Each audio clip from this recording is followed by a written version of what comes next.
right, so I'm calling to order the Utility Service Board meeting of Monday, October 23rd, 2023.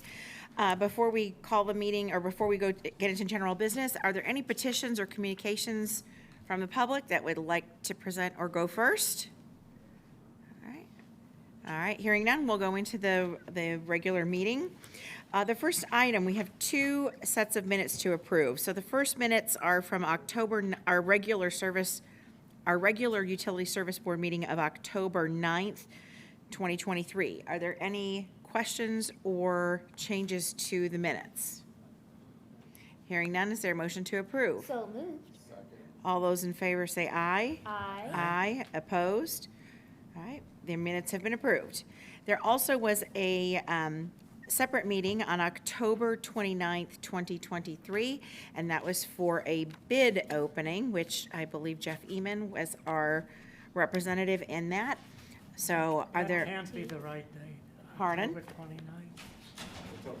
29th. 19th. You said the 20th. did I I thought you say? said the 29th. I apologize. Thank you. October 19th, 2023. So this is the bid opening that Jeff Eman was present for. Are there any questions or changes to those minutes? Hearing none, is there a motion to approve? So moved. All those in favor say aye. Aye. Aye. Opposed? Motion passes. The next item, there has been a slight change in the standard invoices from what was sent to us a little earlier today, just before the meeting. The new total on the standard invoices is $1,378,766.77. Are there any questions on the standard invoices? Hearing none, is there a motion to approve? So moved. All those in favor say aye. Aye. Aye. Opposed? Motion passes. The next item are the utility bills for $135,929.36. Are there any questions about the utility bills? Hearing none, is there a motion to approve? So moved. All those in favor say aye. Aye. Aye. Opposed? Motion passes. The next item are the wire transfers. Wire transfers in the amount of $428,398.61. Are there any questions on the wire transfers? Hearing none, is there a motion to approve? So moved. All those in favor say aye. Aye. Opposed? Motion passes. Finally, customer refunds in the amount of $2,729.43. Are there any questions on the customer refunds? Hearing none, is there a motion to approve? So moved. All those in favor say aye. Aye. Opposed? Motion passes. Thank you. Our next item, the approval of the consent agenda. Vic. Vic Kelson, Utilities Director for the record. I'm here to propose the approval of the consent agenda, which totals $53,265 and a penny. The first item is to EQ Industrial Services for $19,200. This was emergency cleanup of a sodium hydroxide spill at the Monroe plant. Item B is to EQ Industrial Service $6,162 for removal, transportation, disposal of barrels of sodium hydroxide from a spill at Monroe. The third item is to SET Environmental Incorporated for $17,253.01 for cleanup readiness for emergency spills. And finally, Bloomington Seal Coating and Paving, $10,650 for seal coating and striping. Would any of the board members wish to consider any of these items separately? I just have questions. Which one? A, B, and C. Well, then we will take up item D on the consent agenda, and we'll take up A, B, and C separately. Thank you. So with the consent agenda as amended, with no opposition, item D will be approved. Hearing no opposition, Item D is approved. So we will now have to consider each of them individually. So my questions are, can you please remind, I'm sorry to ask now, No, but that's can you fine. please remind me of the details of this event and what procedures, if any, could be put in place to prevent such thing again? I'd like to invite Kat Zager to Okay. come and speak to Thank this. This was a very complicated situation, as it turns out. So I'll let Kat explain it. Catherine Zager, Environmental. The spill that had happened was because of I think it was a faulty arm. I think Hector could explain the part better. But we have resolved that issue. And that was almost a year ago. So yeah, we have since resolved the issue and not had any more of this type of spill happen. Welcome to take more questions. I'm sure we've got plenty of questions about it. So, I mean, I guess that just happened, a faulty issue, but I guess all of our employees were safe and Absolutely. knew the proper procedures to follow in that hazardous event. Mhm. And we have procedures in place if something would happen again, people know what to do. Why the delay for a year ago? Excellent question. To get to your first statement, no employees were in harm's way. We have secondary containment for all of our tanks of hazardous chemicals, so the spill just happened in the secondary containment. The charges you see are for the EQ Industrial Solutions to come and clean that up out of the secondary containment. To answer your question about the delay is because how do I put this?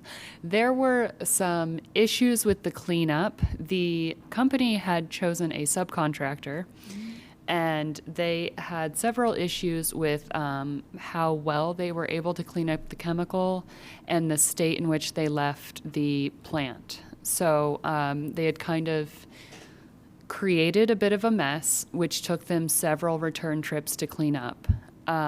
The delay in paying them is because we disputed the charges. They initially charged us to return to clean up the messes they had created, so we disputed those charges. It took a while to go back and forth through our legal, their legal. Eventually, they agreed to what we proposed, and so the current amounts are what we proposed to pay based on what we felt were accurate charges. Thank you. So then a follow-up question to that would be, so is this a company that then we would consider using again in this type of situation? Or I guess, I don't know if you would, publicly answer that, but I guess give consideration if that happens again. Do we have somebody else? So Also. this, as far as whether or not we would consider them, I think, given the reaction to our issues, I don't think considering them is off the table anymore. It really depended on how they acted because, mistakes happen. It's how you react to those mistakes. And I think, working with us through this, they reacted in a positive way. Okay. But to kind of address your concern there, C is a different environmental group which does something similar. That contract, so it's for cleanup readiness, that's kind of an on-call contract for emergencies, so that we won't be in a position to have an emergency contract like we did with this last situation. Thank you for all of your answers. No problem. Happy to take any more? Yeah. Mechanical It was an equipment failure. equipment Yeah, it was an failure. equipment failure, yes. So it wasn't something we need to do additional training or change SOPs on. It's a mechanical equipment failure. Yes, Correct. Which we've since it's been corrected. repaired. It's one of those things that, do we inspect that kind of stuff regularly, or was this something that you don't inspect and it just happens? I believe this is something that you hadn't been inspected and just happens. And as I recall, and it's been a while, this may have been something that you wouldn't have seen from the outside. I believe it was an interior Yeah. thing. Okay. Thanks. Yeah, no problem. Any further questions? So hearing none, I believe then what we need to do is have a motion for each of these individual items. So is there a motion to approve the EQ Industrial Services contract for $19,200. So moved. All those in favor say aye. Aye. Aye. Opposed? Motion passes. The second item then is there a motion for the EQ Industrial Services, Inc., contract for $6,162? So moved. All those in favor say aye. Aye. Aye. Opposed? Motion passes. And finally, is there a motion for the SET Environmental, Inc. contract in the amount of $17,253.01? So moved. All those in favor say aye. Aye. Aye. Opposed? Motion passes. Great. Thank you. Thank you for all the good questions. Okay, the next item, okay, and never mind, we don't have to do anything with the other D. The next item on the agenda is the request for the approval of the 2020 interdepartmental agreement between the City of Bloomington Civil City and City of Bloomington Utilities Department. Jeff McMillan. Jeff, are you there?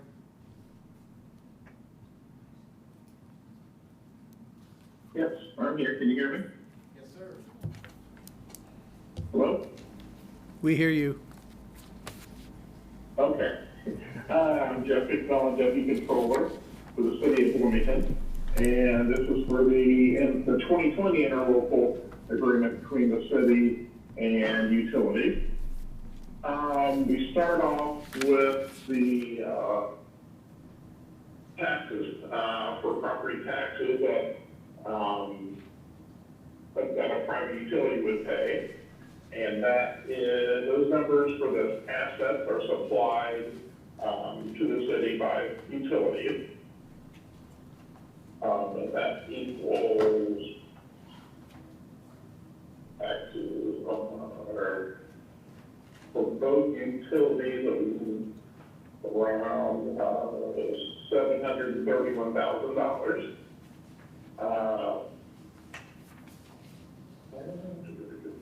General services by the different departments of the city, the clerk's office, common council, controller, economic and sustainable development, fire, human resources, IPS, legal, mayor's office, planning, transportation, and in the future that will be broken out into utilities, but back in 2020, they were still together.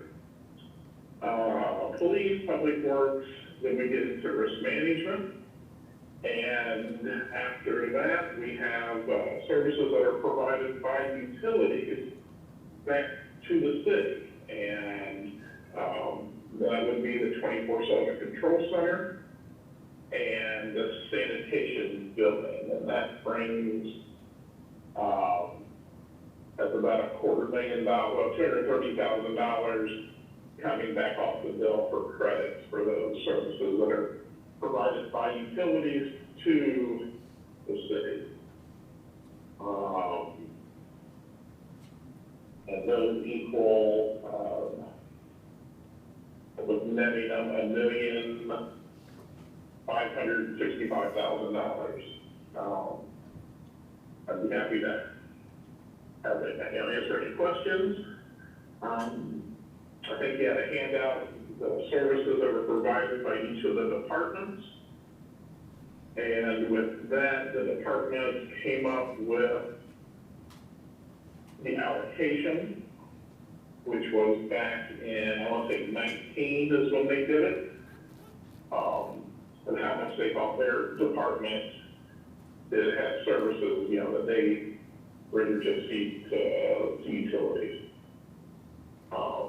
They said that's going to be 5 years old, but right now we're looking at 4-year-old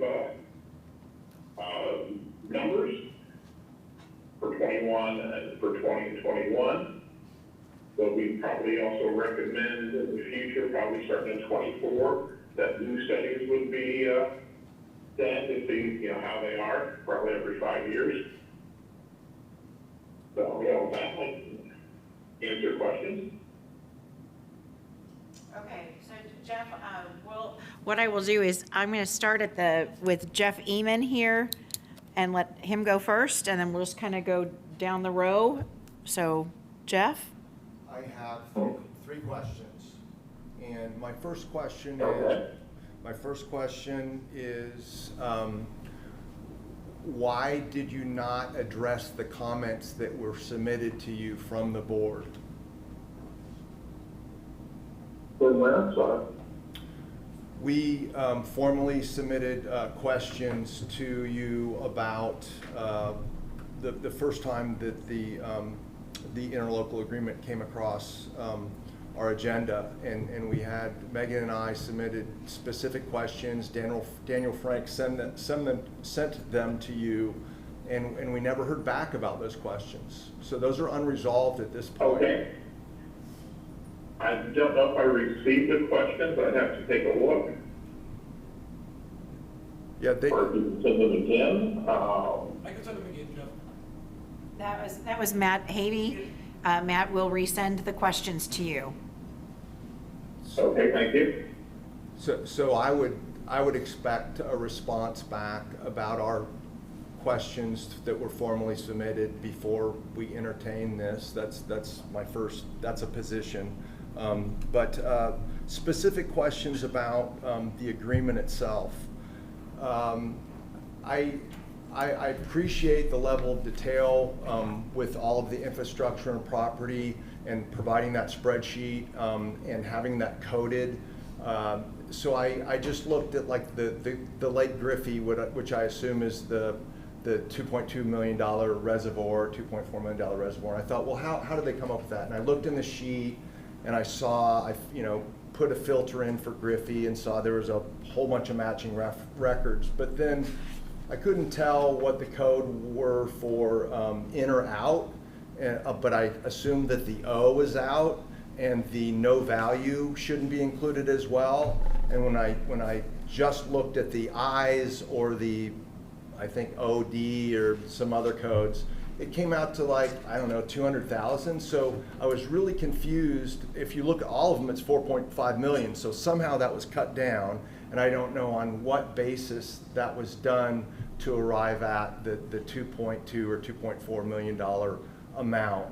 So that's a question that I have that I'd like to understand how the full spreadsheet was narrowed down to specific values that then went into the summary sheet.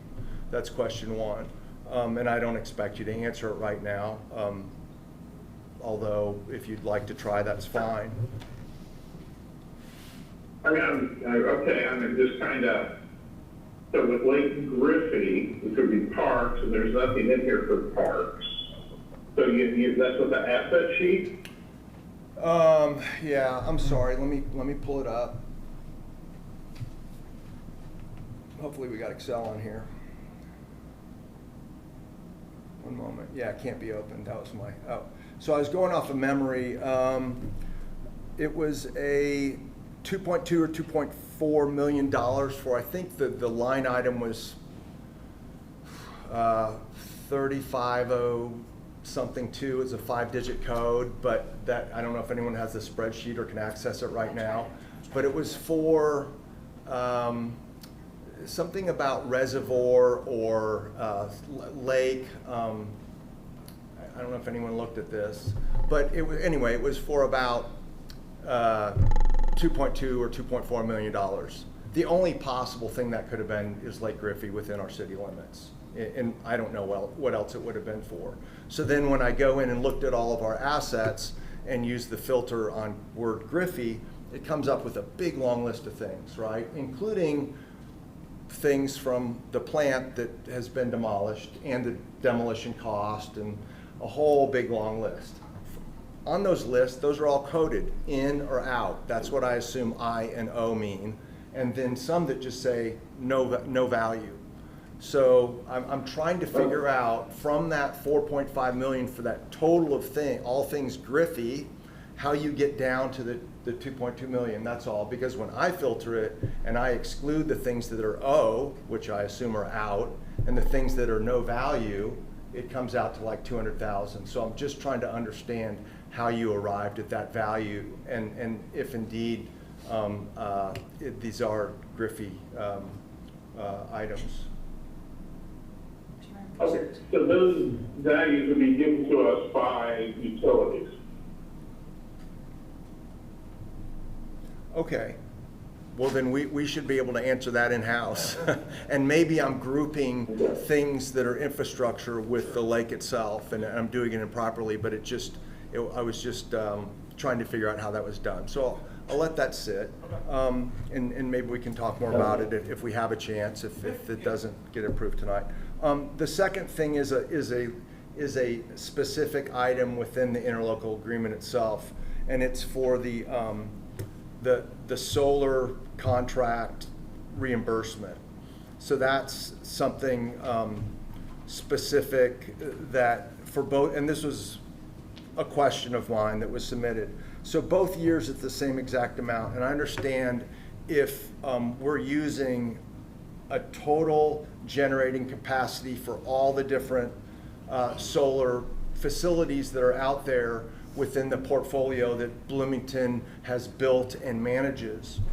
But I'm wondering, given that our water plant solar system was offline for some period of time, and one of our, I think, 3 Dillman subsystems was offline and may still be offline, why is it that we're getting charged the exact same amount for both? Is it because those aren't being included yet, or they both were not being charged for both of them being offline still, or I guess what I'm afraid of, we're being charged for those, and we shouldn't have been for one or both of these 2 years.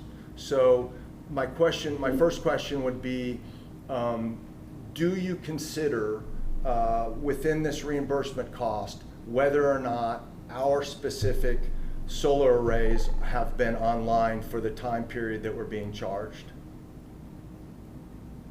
Yes or no? I do not know that much about the solar arrays. I think they charge them out they figure it out by the panel, I believe, how many panels you have, and how it was broken up. But I can see if I can find out more about the solar and the usage back in 2020. Well, apparently we get charged based on our proportion of the total generating capacity, which is not what was generated, but rather the theoretical capacity. And so it would make sense that it's by panel if all panels are equal, which I'm not sure they are. But in any case, my question is whether or not we were being charged for a theoretical capacity that wasn't even online or not. And that was one of my questions that I submitted earlier. And those are my 3 questions. Okay. Great questions. Megan, I'll go to you. Okay. This is Megan Parmenter. Thank you for joining us today. As Jeff mentioned, we did have several questions that were submitted, and I did not bring that list with me today. I know one of them was just say based on the percentages allocated to the CBU. So, and I just picked human resources just because I felt like that was an easy one. So I would just like to know, say, how many employees does the city have? How many employees does CBU have? Does CBU come out to 30% of human resources? And if we use up more than, so let's say we have 20% of the city employees, but do we use up 30% of their time? And if so, then that's something else we need to look into. But I guess are we using the percentage of time for each of these general services?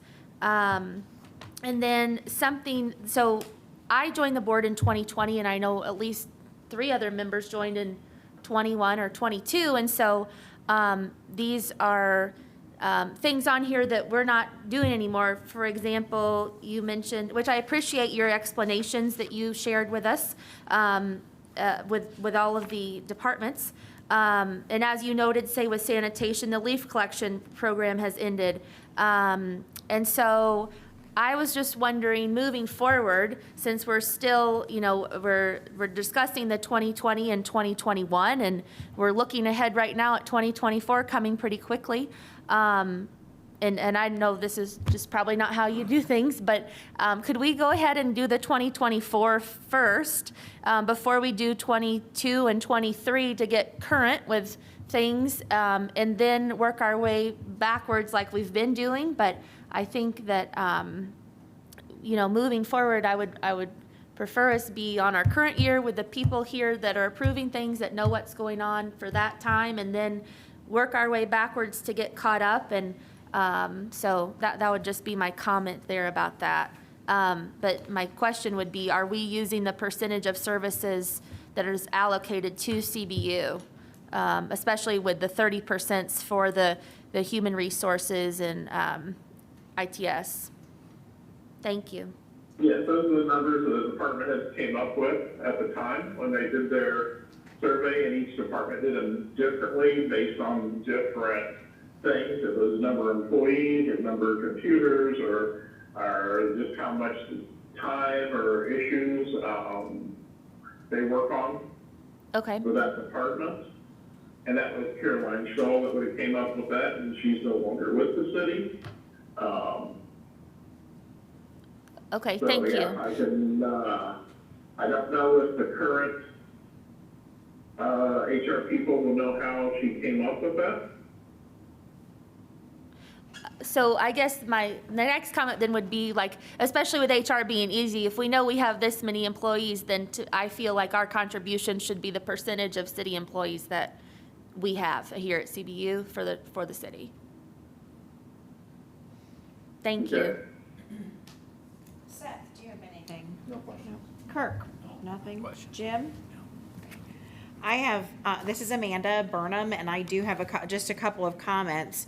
On the 2021 interdepartmental summary that we have, it mentions 2020 expenses instead of 2021. So that just needs to be updated.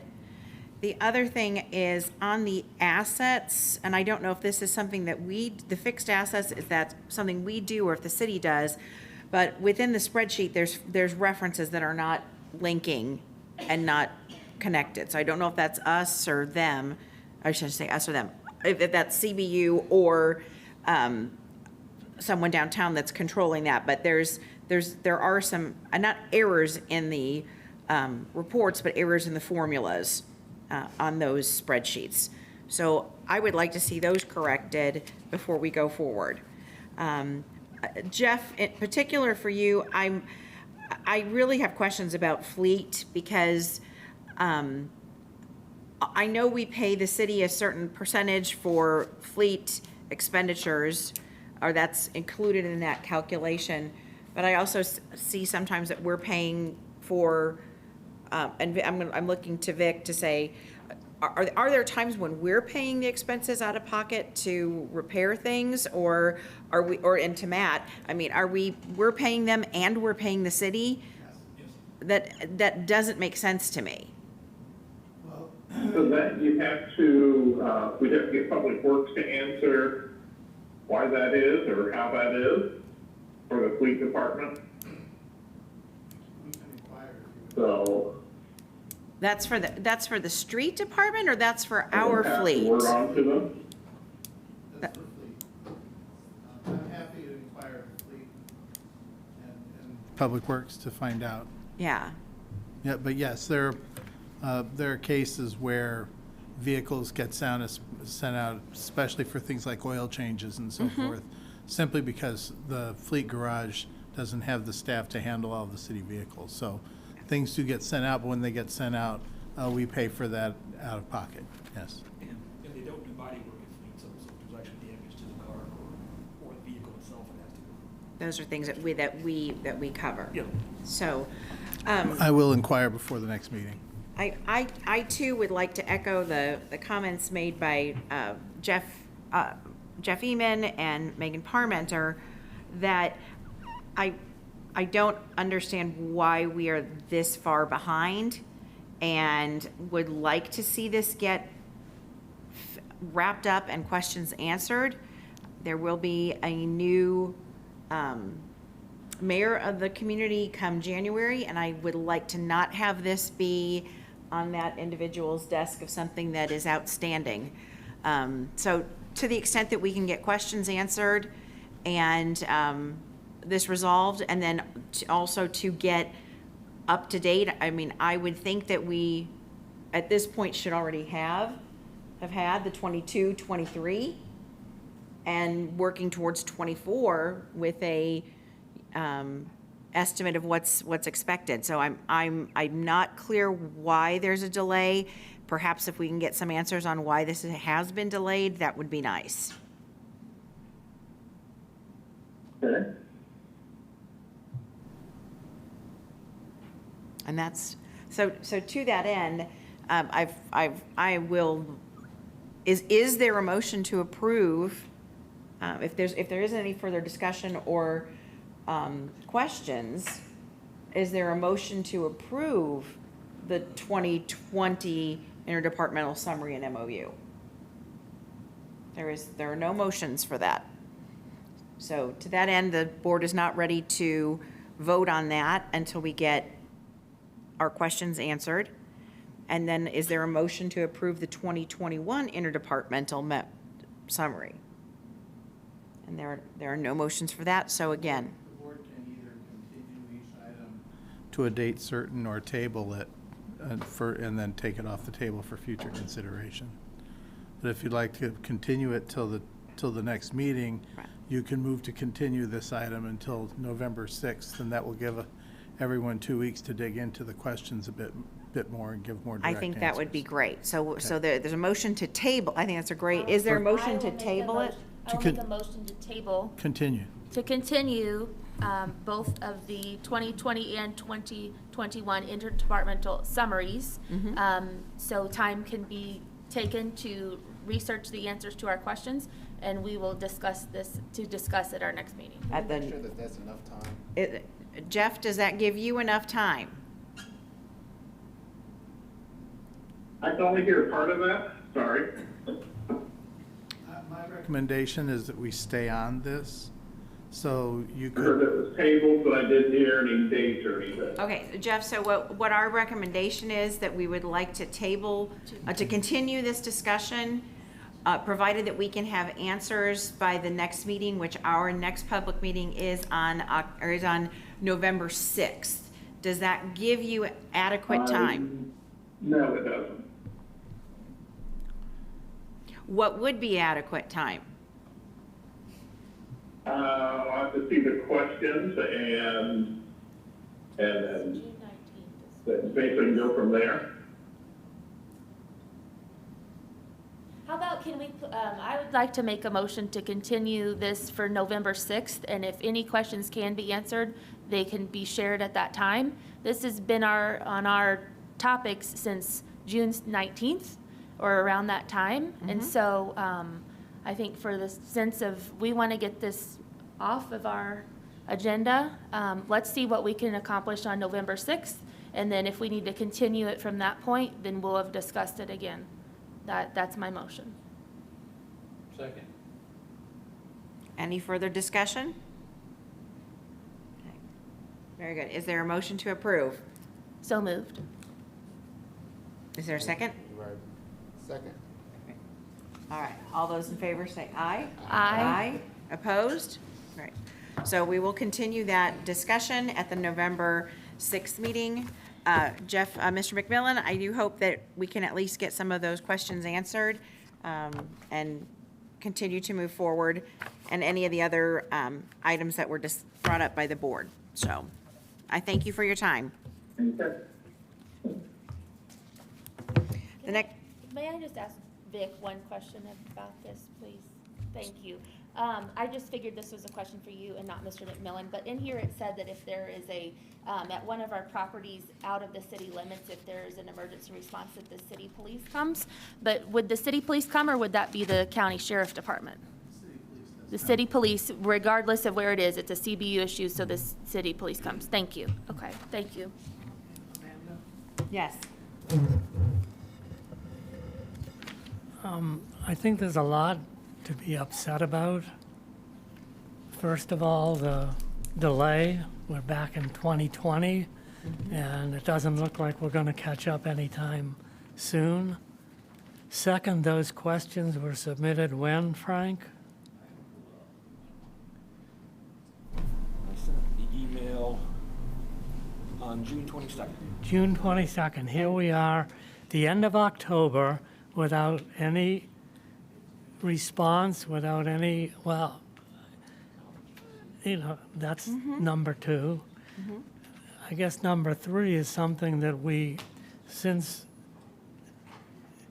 CBU is being charged all of these things, whether it's HR or whether it's solar or anything else, there ought to be a rather simple formula or algorithm for how the charges get assessed. Agreed. And it seems to me that with any assessment that we get, there ought to be a listing of what that algorithm is, what that formula is, and then we can understand it. And I don't think until we do understand it that we can in any good conscience simply approve it because someone said that's the right amount. And Jim, just to, I don't remember when you came on the board, but this has been Yeah. this is what happened in 2019, this is what happened in 2018. Both were delayed, and the board asked for percentages, and we asked for things. And we're continuing to get nothing. So, I shouldn't say nothing, but we're not getting our questions answered. I understand. So, great. Well- These agreements, so 2020 is for everything incurred in 2019, and 2021 is everything incurred in 20. So presumably, there's already numbers for 21 and 22. So we're essentially, if we get these moved through, we're still 2 years behind. We have to wait till the end of the year and some reasonable amount of time, and that's why I asked, I guess it was in June, what that reasonable amount of time is and why we can't get on a regular schedule for these. But it's been an ongoing thing since 2004. It's always like this, almost always. You will continue asking, and I will speak with Public Works about fleet.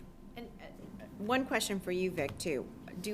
Because I'm not familiar with this. Is this how every department has a percentage or a calculation that works like that, or is this different because we're CBU? It's different because we're separately funded. So this is a mechanism for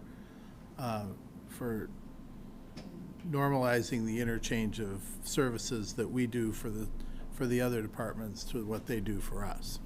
So in the other departments are just in the general fund, and it's part of how they're budgeted.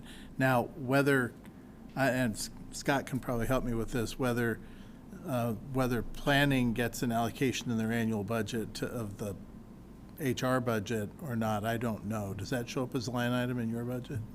No, but we do get charged for fleet, for vehicle maintenance, and some other base charges that are charged against us for other services, but not for other departments. It's typically fleet is the one that sticks out.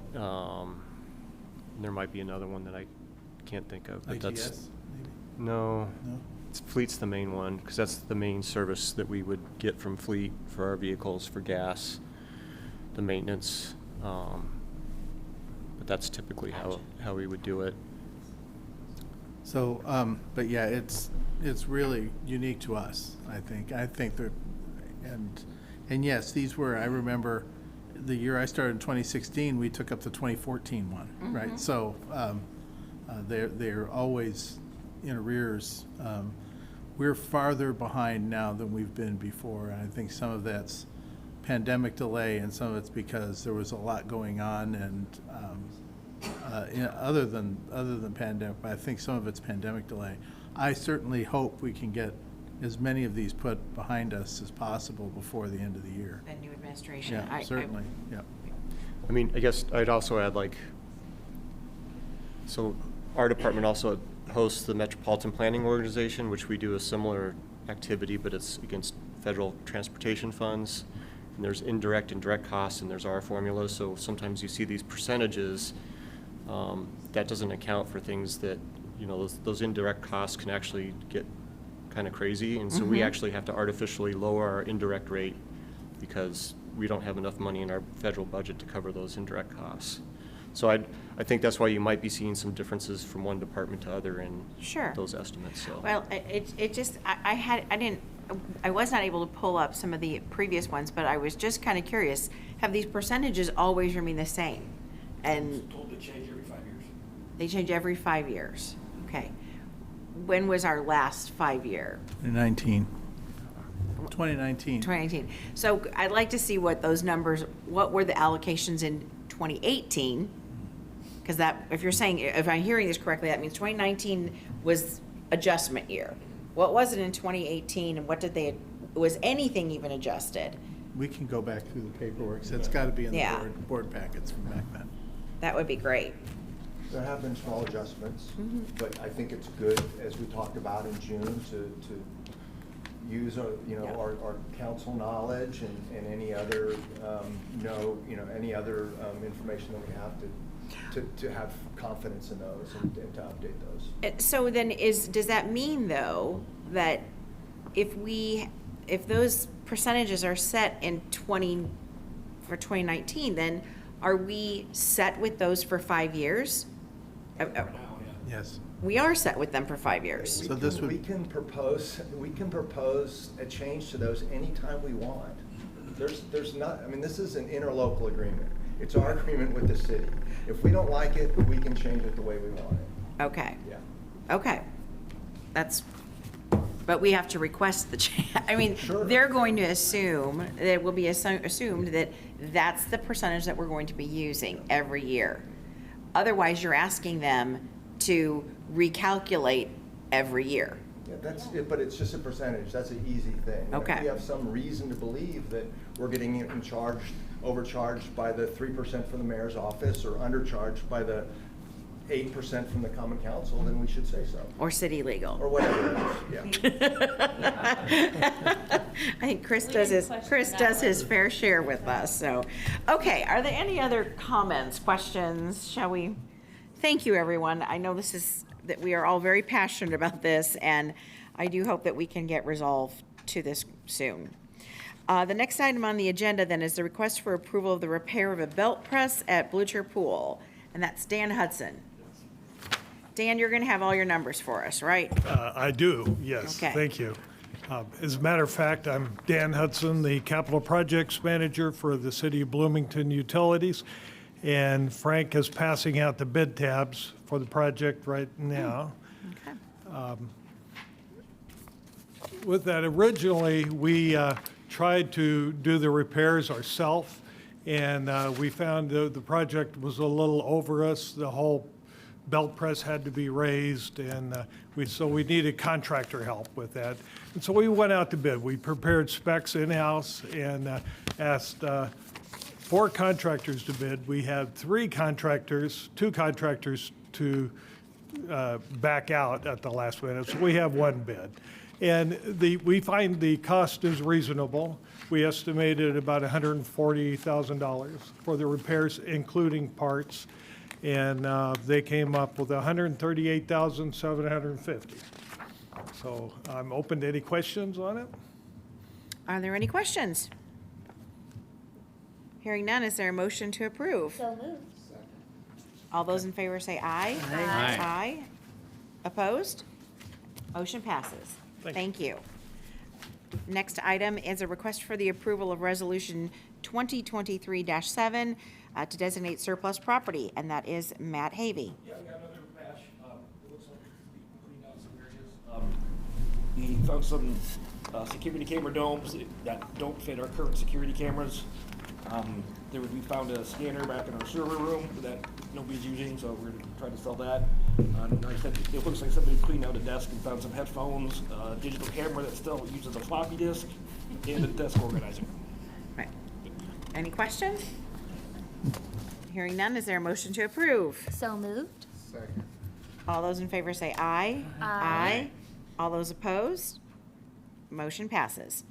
The next item is the resolution of 2023-18 for the bid acceptance and contract for the Winston Thomas wastewater plant, and that is Phil Peden. Thank you, Philippine Engineering. Kevin, let me have the opportunity to share this with you this evening. We bid this project last Thursday, and we received 4 bids, but one of those contractors withdrew their bid. They had an error in their calculations on what they input on their bid sheet, so they withdrew their bid within the time frame. So we're down to 3, and the low responsible and responsive bidder was Kreider and Kreider. You'll see a total contract amount there for $1.9 million. I guess I should read it all. $1,989,710. That's the total, but there was some discrepancy in some soil on the site that was placed there by another city department, and we weren't clear what the requirements were going to be for the removal of that soil, where it could be placed, and there was concern that there was some contamination in that soil. We have the environmental report. We have all the report from IDEM that soil is not contaminated. It has been deemed native soil, can be placed anywhere. So that's what the allowance is for. If you have your bid tab, it would be the, let's see, the third number down. And on Kreider and Kreider's bid, that is $878,206.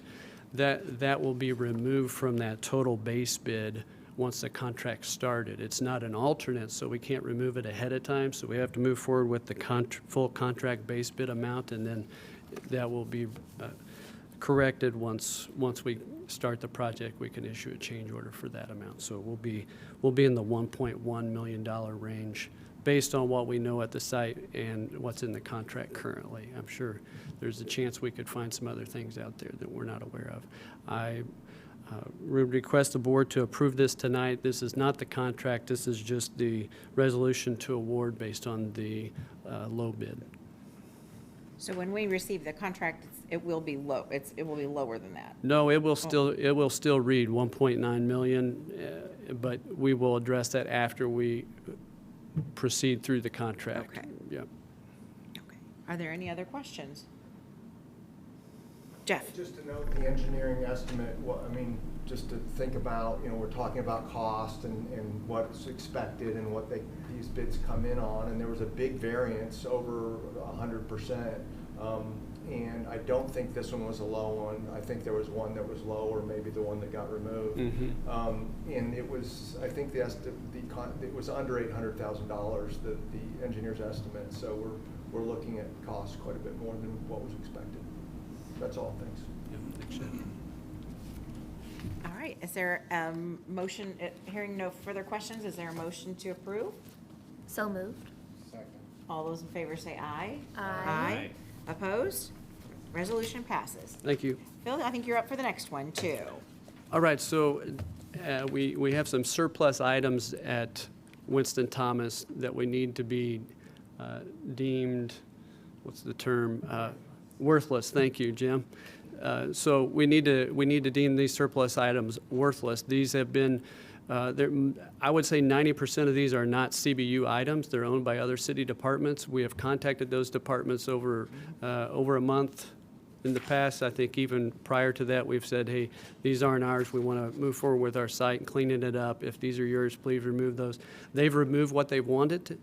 These have been leftovers. A lot of these are stacked bricks that have fallen over the years and they're just in a pile. You can see the description. We had to do itemized description. It started with stack or bundle, and some's just, there's a pile over here. Luckily, legal did not make us count every single brick. So we have photos of those, and we have a full list, but it's items that no one else wanted that are down there that we need to move forward with so we can get them out of the way and get the site prepared. Thanks. Are there Any questions?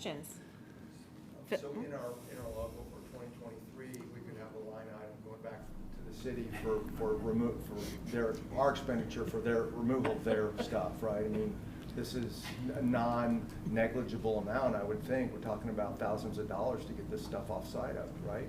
We don't know what the cost will be to remove some of this excess material, whether or not T&D will do it, or we'll issue a change order through the contract to have the contractor do it. And within the contract documents, those items were going to be removed prior to construction. So there is a chance that they could use some of those bricks for fill material and just leave them on site. And we had some contractors actually say that we're putting this in our bid because they're here while we're here, and we're going to assume they're going to be here when we come in. Okay, but for those items that the other city departments decided that they didn't want to clean up, I think we should make sure that they compensate us for cleaning them up.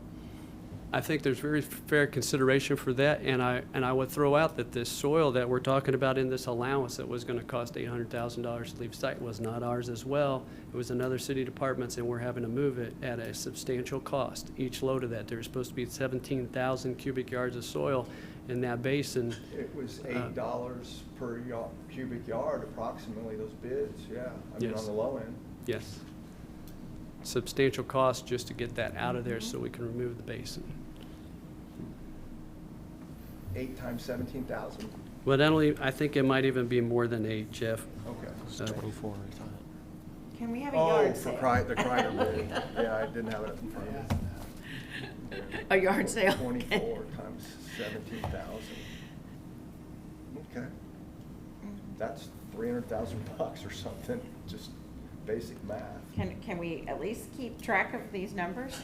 We will definitely quantify that with the project and see, and I've been in conversation with Vic about that. I don't think we have a resolution on how we would move forward with, charging that back to the departments that placed it there. But Interlocal agreement, line item in our 3-page. There you go. Document. Yeah. Okay, so are there any further questions? All right, hearing none, is there a motion to approve the resolution? So moved. All those in favor say aye. Aye. All opposed? All right, resolution 2023-19 passes. I The will next- add that I said 90% of those aren't ours, so I'm also going to be at the Board of Public Works to present the same resolution so that they can also deem it worthless. And then waiting in the wings is Jane Fleeg with our next item. For the record, Jane Fleeg, Utilities Engineer. I think I was here about a month ago with our first change order for Reed & Sons for the Fullerton Pike Phase 3 water main relocation project. Actually, at that time, it was completed, but we just didn't have all the numbers worked out, so we brought that first one forward.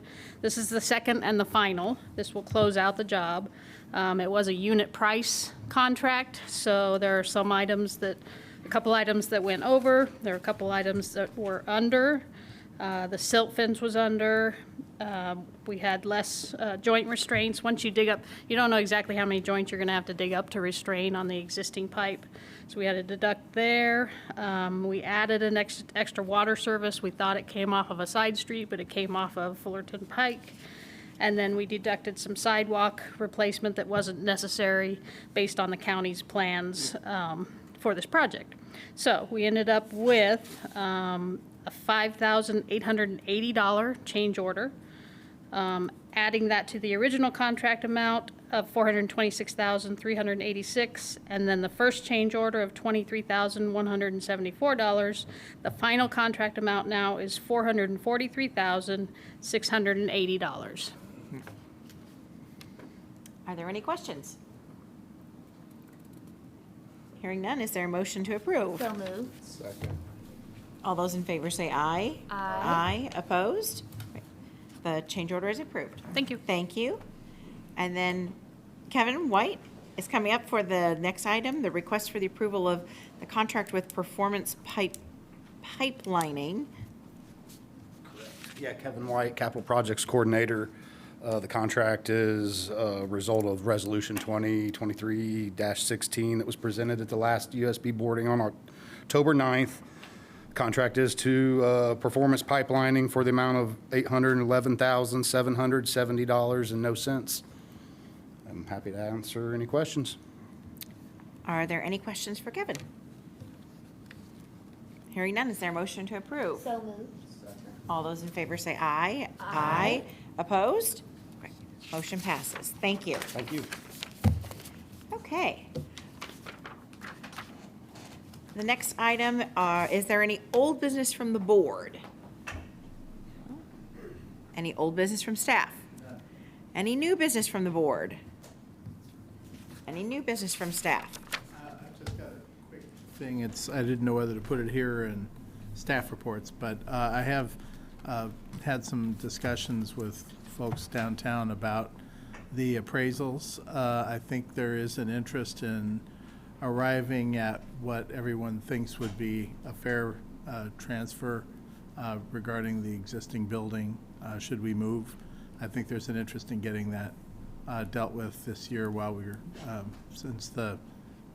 have the two appraisals, and that we can have a conversation with the folks downtown. And I'm going to talk with them and Matt about continuing a conversation to see if we can get to a proposed ending of all of that. By proposed ending, do you mean that? Of what the transfer number would be based on the appraisals. Because is there a push to get that agreement in place that we're going to transfer that property by the end of the, not that we would transfer it by the end of the year, but that we would have an agreed upon value by the end of the year? The idea is to try and have an agreed upon value by the end of the year, so that we would know that going into what's coming now, because right now we're doing the design work. So the idea is to try and settle on a transfer value for the current building, should we build a new service center. Okay. So we're trying to get to the bottom of that by the end of the year if we can. If we can, that Yes. makes sense. Okay. That's all I had. And I think that would actually fall under old business, so. Okay. Yes, I definitely think that would. We can go back. if you But like. anyway, no, I mean, I think it would be that, so. Okay, the subcommittees, we had two subcommittee meetings. The first one was our finance committee meeting, which occurred today at 4:00, and the chair of that is Megan. Okay, so Vic shared with us about the sewer and stormwater bond review There were three things that he let us know. That he would like for us to come back together again on November 6th for an additional subcommittee meeting. And during this time, our staff's going to be looking at what we can do to consider the sizes of projects that we currently have, the total projects that we currently have, and how the bonds will work for our future needs because of the significant increase in cost of the items that we had projected and that are coming out now. So they'll have a report for us in 2 weeks. Great. Thank you. Thank you very much for that report. And then we also had our environmental subcommittee have their meeting at 4:15, and that chair is Jeff Eman. Thank you, yes. We held a subcommittee meeting and had a review of a presentation from Liz Carter of a summary of the stormwater management ordinance referred to as Title 13 in the email that we received on the 20th with a new draft. And it was decided as a result of that briefing and questions that were answered and discussed that the subcommittee would like to make a recommendation to the full board for approval of that version of the SMO that was sent out on October 20th. Okay. Are there any questions for the subcommittee? I do have a question because it was conveyed to staff that this board would not be approving this until November 6th. So was that discussed at the subcommittee meeting? No, it wasn't impressed on us that we should wait for some reason. But if there's some reason that we should, why don't you say why? I expressed my opinion at that last USB meeting, and I'm reviewing the draft. I have not seen revisions that have addressed those concerns. Okay. And the concerns are from a planning department perspective. That's correct, yeah. Which, of course, we're interested in making sure we have a harmonization of interests and concerns among departments. And I don't know of any reason why we couldn't wait to take action on that until November 6th. Yeah, just again, the messaging I got from Ms. Carter was we would, staff would have additional time to provide comments for the November 6th. I don't know if that was correct or not in the messaging that I got, but that's believed that I was sent out at Friday. What we said was that it was up to the board to decide whether they were ready to vote or not. I think it's, if there are things that should be considered that haven't been considered, I think that the board should simply continue this until the 6th. Exactly, yeah. Did you receive the copy that we received just Friday. Friday? Yeah, Friday at 5. And in that one, it has not been, At they've least what was conveyed to me is that the USB would not be taking this up tonight, and staff would have additional time to provide Gotcha. comments by October 31st for the November 6th meeting. okay. Yeah. That sounds great. So our subcommittee made that recommendation without knowing the full scope of the review that was in process. So if I defer to the chair to make a decision about what we do with this on action. No, I definitely think we should wait until, seeing that there is time on our end, and to give ample time with planning, because I do believe that that's something we have discussed, is that making sure that what we are all writing and we're working on together does not conflict, and you know, I'm sure we're close, but if there are questions that still have not been addressed, I encourage staff to work together to get those items done, so. I don't think it's substantial. It's Perfect. pretty minor on some of those things, so yeah. I see no reason why we can't wait. Okay, thank you. Okay, very good. So after that, then, I've got so many papers here going. The next item is staff reports. I really don't have much tonight. We are beginning the process of making the submitting positions for the new positions, submitting requests to advertise. We're just beginning that process.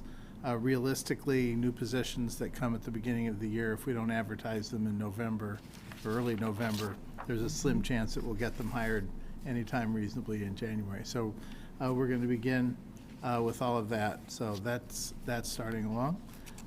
Our assistant superintendents at the 2 wastewater plants began work a couple of weeks ago, and they're doing well so far. So I really don't have that much to report tonight. So I'll just leave it at that since it's 6 o'clock.